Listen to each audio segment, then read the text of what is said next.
A friend of the former late WWE superstar Ashley Massaro has claimed in a television interview that Stephanie McMahon knew of her alleged assault in Kuwait. Plenty of details on that, plus a message for John Laurinaitis and Vince McMahon in the interview as well. We have the ratings for AEW Dynamite on TBS, an update on Drew McIntyre's WWE contract talks, and Jeff Hardy sustains a broken nose on AEW Rampage.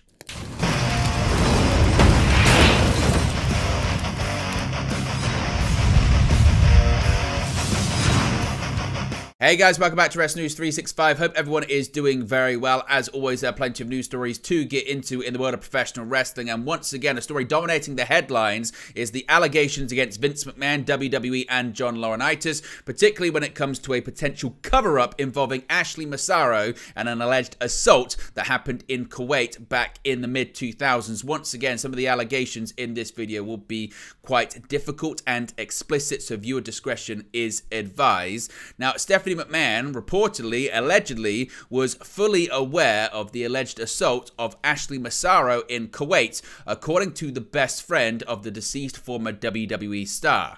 Now, before taking her own life in 2019, Massaro had alleged that she was the victim of sexual assault during a WWE tour of a US military base in Kuwait. Massaro claimed that a man posing as a doctor assaulted her, and while WWE apologized, they persuaded her not to report it to the appropriate authorities. Following her passing, WWE claimed that they had never been informed of the allegations. However, in a recent statement coming from the lawyer, former Executive Vice President of Talent Relations John Laurinaitis, he has claimed that WWE was indeed aware of the allegations that Massaro had made. Now, given Janelle Grant's lawsuit against WWE, Vince McMahon, and John Laurinaitis, there has been a renewed spotlight on the ex-WWE chairman's handling of women during his time in command. Speaking to News Nation, Cara Pipia, a friend of Massaro, claimed that the rigors of wrestling and WWE's willingness to share muscle relaxants led to a battle with addiction. This is what she had to say. She said, quote, "When Ashley first started working for the WWE, she had told me that in the locker room they handed out Soma like it was candy. Soma, it's a muscle relaxant. So it is what they'd give the wrestlers when they were injured because there was not wrestling. You had a broken arm, you take a Soma and you wrestle."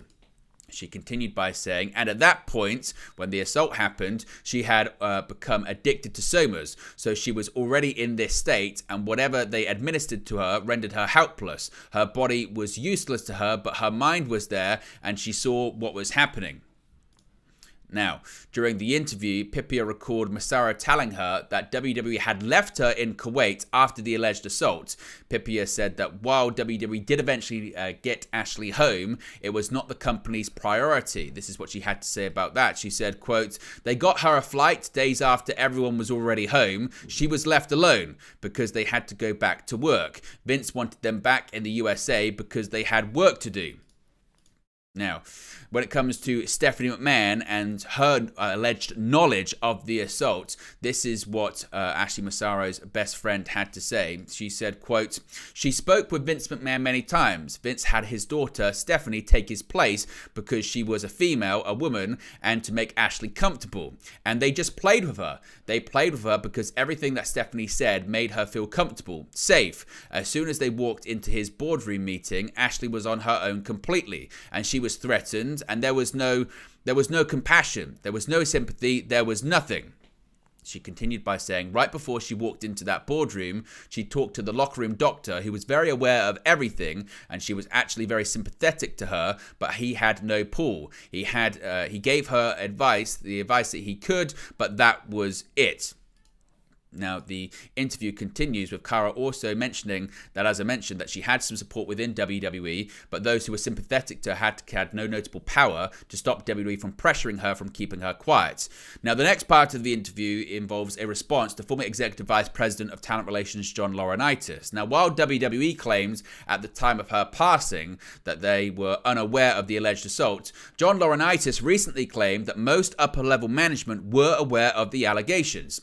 Pipia was asked about John Laurinaitis' statement and how it feels to hear a former WWE executive say people knew of the allegations after years of WWE claiming that was not the case. This is what she said, quote, "It's about time somebody had a conscience, because there was never a single moment of time that I didn't believe a word that Ash had told me." Now, the interview continued with a message to the former executive chairman of TKO Group Holdings, as well as WWE, Vince McMahon. When asked what she'd say to Vince McMahon, Pipia made her point perfectly clear. She said, quote, "Shame on you. How do you look at yourself? Obviously, he's got problems. Obviously, he's a sexual deviant. He needs help. He's not well. The problem is that people with that kind of sickness and that mindset are power. Why do they thrive for so long?" She continued by saying, "Why doesn't anybody stand up? Why are there so many people in that company aware of what's going on to all these women? Women who keep committing suicide year after year after year, and nobody stands up and says anything. Nobody tries to protect these young women. Why? Because it's not just Vince, it's the whole freaking company."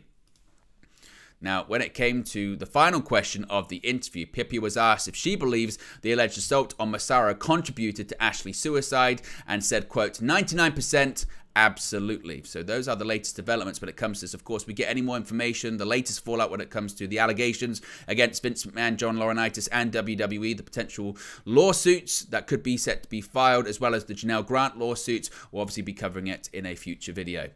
Now, let's talk about AEW Dynamite and the ratings for this past week's episode on TBS. Now, last week's episode of AEW Dynamite was one of the most loaded shows the company has produced thus far in 2024. But as the Road to Revolution begins to reach its end, how many people stuck around for the Valentine's Day episode of the show? Well, according to WrestleNomics, the February 14 Dynamite averaged a total of 811,000 viewers, marking a 1% increase from the 805,000 viewers from the week before. Despite a minimal change in overall viewership, the number in the key 18 to 49 demographic increased by 7%, going from a 0.28 to a 0.30. Dynamite ranked second overall for all shows broadcast on cable for Wednesday nights, only being beaten by the late-night NBA game on ESPN, which garnered a 0.41 number. Now, once again, the quarter-hour ratings come courtesy of WrestleNomics, so be sure to check out their Patreon, subscribe, and shout out to them. Now, Dynamite once again had a strong lead-in of 944,000 viewers for the first quarter, but dropped to 762,000 by the third quarter, occupied solely by the match between Adam Copeland and Daniel Garcia.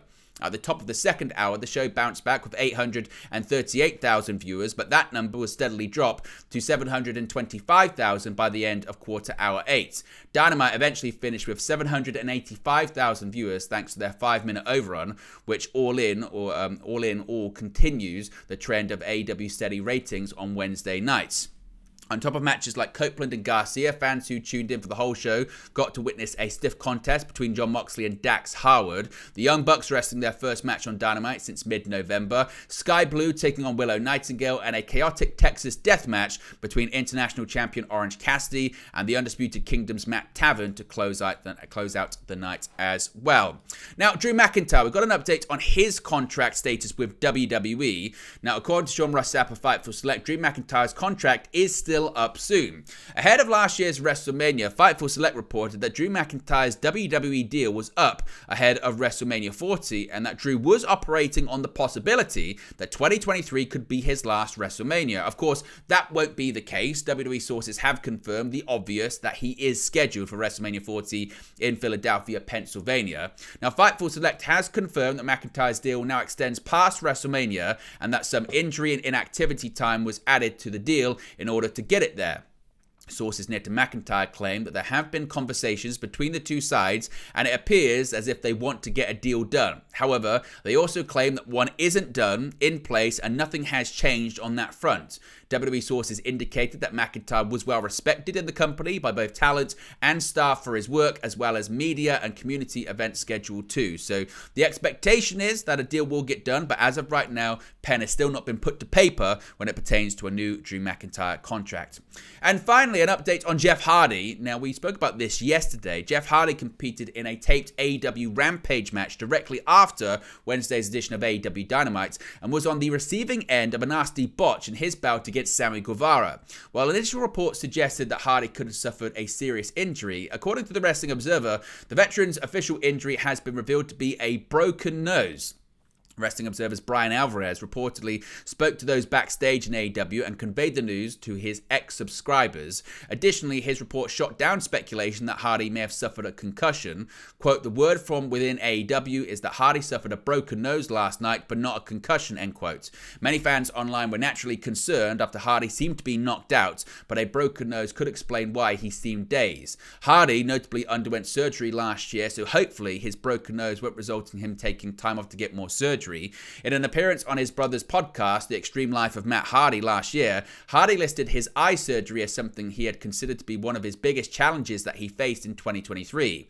Hardy also revealed at the time that he still suffered from double vision, but seemed hopeful about his future in the ring moving forward. It's unclear, of course, when the Hardys will retire, but it seemed like the charismatic Enigma is well into what seemed to be a singles run, and some fans online were notably praising his recent work. If his broken nose isn't too severe, Hardy could be back in the ring very soon, potentially working the injury into a new angle. At the same time, of course, it has been teased in recent weeks that the Hardys could be turning heel. Once again, here's another angle of the injury in question. Come on, So certainly nasty stuff there. What did you make of that injury, and what do you make of the diagnosis of a broken nose? But there you go, guys. This latest pro wrestling news for you. Be sure to smash a like on the like button. Be sure to subscribe, bottom right-hand corner. As always, let me know your thoughts in the comment section below, and I'll speak to you again very, very soon.